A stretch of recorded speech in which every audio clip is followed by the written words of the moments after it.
قرآن کے اندر کچھ آیتیں ایسی ہیں جو آتنک کو بڑھاوا دیتی ہیں، وائلنس ٹیچنگ ہم کہیں اس کو ایک طرح سے، وہ قرآن کے اندر اس طرح کی باتیں ہیں۔ اکثر مسلمان قرآن مجید کو سمجھ کے کیوں نہیں پڑھتے؟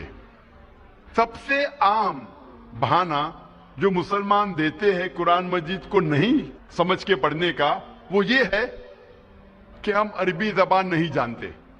آج ساری دنیا میں 700 کروڑ انسان ہیں اور تقریباً 150 کروڑ مسلمان ہیں،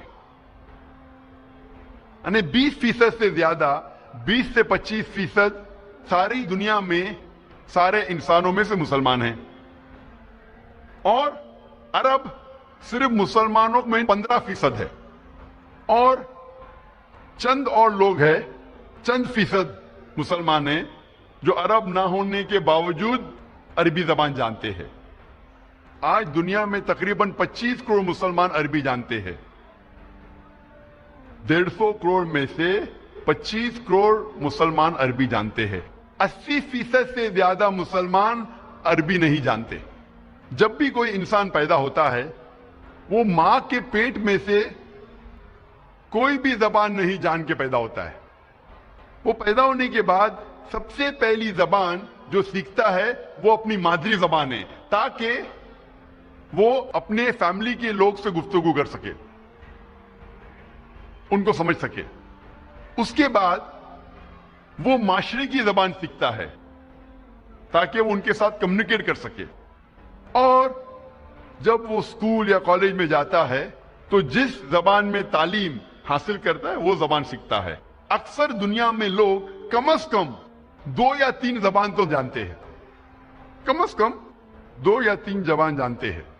کچھ لوگ 4 یا 5 زبان جانتے ہیں، کچھ لوگ 6 یا 7، کچھ لوگ کو کہتے ہیں لنگوسٹ، بہت سارے زبان جانتے ہیں، لیکن اکثر کم از کم انسان 2 یا 3 زبان تو جانتا ہے۔ کیا یہ ضروری نہیں ہے کہ ہم وہ زبان بھی جانیں جس میں ہمارا آخری پیغام، ہمارے رب، ہمارے خالق نے آخری پیغام بھیجا؟ کیا وہ زبان ہمیں نہیں جاننا چاہیے؟ مجھے اس وقت یاد آ رہا ہے ڈاکٹر موریس بکیل کے بارے میں، اور میں اس کی مثال دینا چاہتا ہوں کہ ڈاکٹر موریس بکیل ایک مشہور سائنسدان اور ڈاکٹر تھے، اور انہیں ملا تھا French academy award in the field of medicine. اور ڈاکٹر موریس بکیل جو عیسائی تھے، انہیں چنا گیا تھا ریسرچ کے لیے ممی آف منپٹا کا۔ ممی آف منپٹا وہ فرعون جو موسیٰ علیہ السلام کے وقت تھا، اس کے جسم، اسے کہتے ہیں ممی، اس کے اوپر ریسرچ کرنے کے لیے ڈاکٹر موریس بکیل کو چنا گیا تھا۔ اور چونکہ ڈاکٹر موریس بکیل عیسائی تھے اور بائبل پڑھ چکے تھے، وہ جانتے تھے کہ موسیٰ علیہ السلام کا پیچھا کرتے کرتے فرعون دریا میں ڈوب گیا تھا۔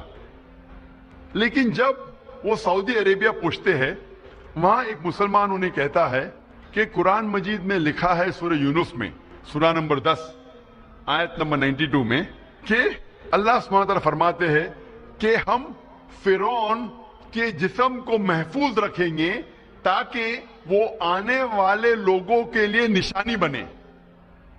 جب موریس بکیل کو یہ پتا چلا کہ قرآن مجید 1400 سال پرانی کتاب ہے، اس میں یہ لکھا ہے کہ ہم فرعون کے جسم کو محفوظ رکھیں گے تاکہ آنے والے لوگوں کے لیے نشانی بنے، وہ چونک گئے اور وہ قرآن مجید کا ترجمہ پڑھے، اور قرآن مجید کا ترجمہ پڑھنے کے بعد اتنا متاثر ہوئے کہ قرآن مجید کو اچھے سے جاننے کے لیے انہوں نے 50 سال کی عمر میں عربی سیکھی۔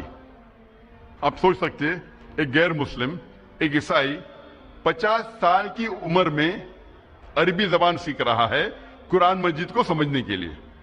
اور قرآن مجید کی تحقیق کرنے کے بعد انہوں نے ایک کتاب لکھی، بائبل، قرآن اور سائنس۔ تحقیق کے بعد ڈاکٹر موریس بکیل نے اپنی کتاب میں یہ لکھا کہ قرآن مجید میں کئی آیتیں ہیں